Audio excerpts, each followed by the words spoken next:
Well, hello there. How is everyone? I hope you're all well on this fantabulous Friday. That's it. It's the end of the week. The final... Well, is it the end of the week? Or is Sunday the end of the week? Debatable. But anyway, you're looking absolutely amazing. The week has treated you well. Treated you well? Pick one. I don't know. We're talking about Kate Middleton this morning, and in a little while there will be video 2 of 2, and we will be venturing back over to the crazy place it is Idaho. But like I say, we'll be talking about Princess Kate Middleton this morning, or the Princess of Wales, as is her official title. Now, for me, there's only ever been one Princess of Wales, and that was Diana. But I know she holds a title, so let's give her the title that she holds. But she has been somewhat in the centre of a lot of speculation at the moment. Is she alive? Is she not? Has William been beaten her? Has he indeed offed her? And is she buried under one of the various buildings that the royal family own? But anyway, the Archbishop of Canterbury has now stepped up and got involved, and we're just going to have a quick look before we kind of conclude on this situation. So like I say, the Archbishop of Canterbury has stepped in, and he issues a warning over the spread of Kate Middleton conspiracy theories, which he's calling extremely unhealthy. It is extremely unhealthy, isn't it? The Archbishop of Canterbury has joined a growing chorus of voices urging more privacy for the Princess of Wales as she continues to recover from her operation. Justin Welby branded the conspiracy theories surrounding Kate during her absence from the public eye as old-fashioned village gossip, and said people who have health concerns should be allowed to live their lives in peace, which is something that I do agree with. But there is a massive but with this, which we're going to come to in a bit. We are obsessed with conspiracy, and we have little sense of humanity of those who are caught in the glare of the news, he told Radio Times, or Times Radio. It doesn't matter who it is, people should be allowed to be ill, have an operation, whatever it is, and to live their lives in peace without everyone demanding that they prove something every day. Which again, for the most part I agree with, but again there is a massive but, which we're going to come to. He added, it's the web that has made these conspiracy theories for all kinds of people run riot. It's extremely unhealthy. It's just old-fashioned village gossip that can now go around the world in seconds. We have to turn away from that. Gossiping in that way is wrong. His intervention came hours after Labour leader Keir Starmer said everyone should butt out of the princess's affairs. Again, to a degree I agree with. There is a massive but. He said people should leave Kate alone because she had gone through a difficult surgery and deserved privacy. Kate has not conducted any official public engagement since undergoing surgery for an unspecified abdominal condition. Her withdrawal has prompted a public frenzy over her health, and there is a specific reason for that, which we will come to. On Wednesday, it's reported that members of staff working at the London clinic where Kate was treated had tried to access her medical records. Now, what I will say is that is absolutely wrong. It is wrong, and there should be some huge punishments, and that should be the case whether that's a member of the royal family or a member of the general public. That is wrong, and it should be punishable to the longest extent of the law. Whatever you can do, so make sure that does not happen again. That has no relevance over whether they're a member of the royal family. That should just be an individual's right to not have that happen to them. The hospital said any breach of patient information would be investigated. According to the Daily Mirror, which reported the alleged data breach, 3 employees were suspended. We touched on this yesterday. On Thursday, if found guilty of any wrongdoing, they could face disciplinary action and could face a criminal charge. I agree in that. Kate was seen in public for the first time since her surgery when she visited the Windsor farm shop. This became a huge, massive speculation with the Prince of Wales over the weekend.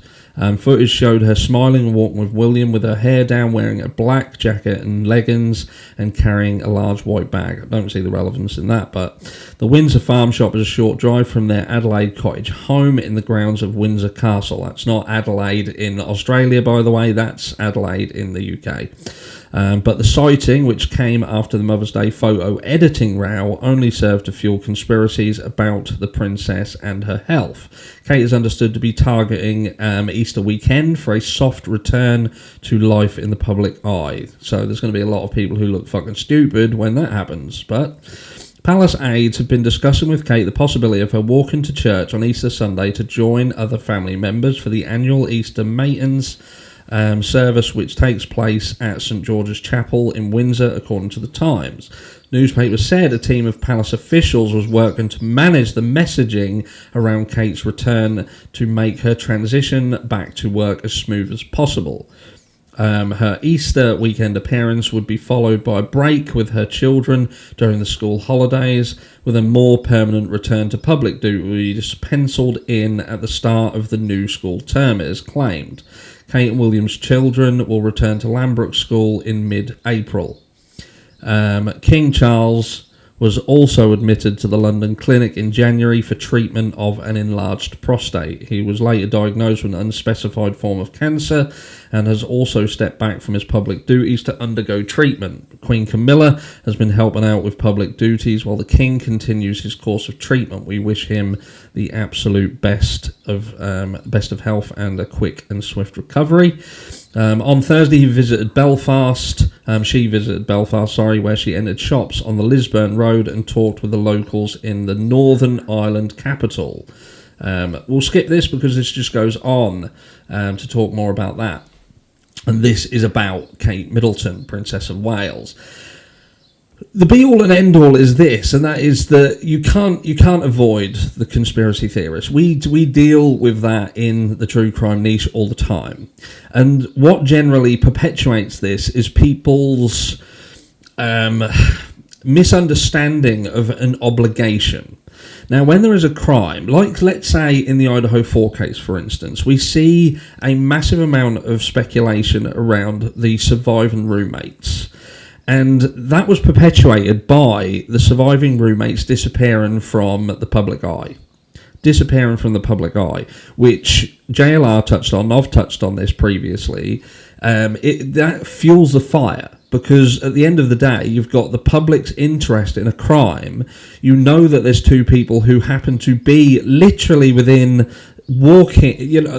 arm's reach nearly of where these victims tragically lost their life, and seemingly there is an understanding that they must know more. They must have heard something. They must have seen something. And all of the other stuff around it just makes people step back and go, hold on a second, something don't sit right. And some people could say, in that situation, it's wrong. We do it because we're just human and we want to know everything. We're wired that way. But in this situation, with the royal family, I believe that there is a different kind of obligation. Because ultimately, the royal family holds that office, and the public and everyone holds them there. They are paid substantial amounts of money out of public funding to pay for their lifestyle, to pay for everything that they have. And that is a service to the public. And even though I do agree that the public who they serve should not be privy to real personal information, I do believe that there should be some transparency with regards to a member of the main bunch, if you like Princess of Wales, like the King, like Prince William, for instance. If they're going to be away from the limelight, they're going to be out of the public eye, then there should be an effort made to explain to the public that this is going to be the case, and this is why it's going to be the case, and an expectation sort of managed in terms of Kate is away, she's going to be away for this amount of time, this is why. This is as much transparency as we can give, and we expect her to be returning here. And it's no different than, say, if I had a job. I couldn't just not turn up at my job. Could I? You couldn't. If you're a working individual, you couldn't just not turn up to your job. You would have to give your employer the information as to, yes, I'm unwell, I'm going to be away from work, and I'm going to return, I plan to return here. Or you would address that as an ongoing absence in the way in which the company expects you to do so. Whether that is handing in doctor's notes, for instance, updating. But again, those doctor's notes would be updating. And again, the royal family, in my eyes, are employed by the public, employed by the country to be the front facing people, and it comes with a vast amounts of benefits. And I feel that what has perpetuated this is one of the main people being the Princess of Wales. She has gone away from her job without telling her employers exactly why that is and when she's expected to be back, and it's left a lot of guesswork. And this could have been knocked on the head by being transparent, being open about what is going on. And I feel that in this case, with regards to the royal family, I do believe that they do have an obligation to be a little bit more straight with the public, not going really down in terms of what the operation was, what it entailed and things like that, but certainly somebody, a spokesperson, coming out and literally saying, this is what to expect, this is what's happening, and this is when you can expect a return. Not just this reactive situation where they've been forced to kind of come out with different bits and pieces. But let me know what you think. But it does seem that Kay is indeed alive. She has definitely not been buried under the patio of one of the royal family's multiple residents. She is coming back over Easter, so keep your eyes peeled. Let's have a close look and make sure that it's not a double. I'll catch you all in video 2 later today.